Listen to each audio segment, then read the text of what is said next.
Drodzy widzowie, Miłosz podjął się śmiertelnie niebezpiecznej misji i osobiście udał się do Albanii tylko po to, żeby przywieźć tutaj ten trunek, który jest mocniejszy od czaju. Popijam napój mocniejszy od czaju, pochodzący z dalekiego kraju. Ten zagraniczny, rzadki trunek zabezpieczony jest korkiem z prawdziwego albańskiego drzewa. Nie mam pojęcia, jakie tam drzewa rosną w Albanii. Konsumpcji będziemy dokonywać takich oto właśnie kielonach, zasponsorowanych przez jednego z elitarnych widzów kamratów. Ceremonia nalania.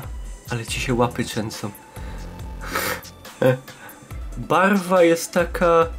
Zaraz ocenimy, jak pan Tomasz Kopyra z kartką za kieliszkiem. Który twój, a który mój? Mój to mój, twój to mój.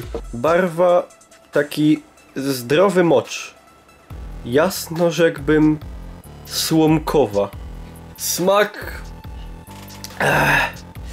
specyficzny, nie dla każdego. Generalnie ocena, jak wypijemy, to powiem. Stwierdziliśmy kolegialnie, że no nie wypijemy, także następuje diametralna zmiana płyty.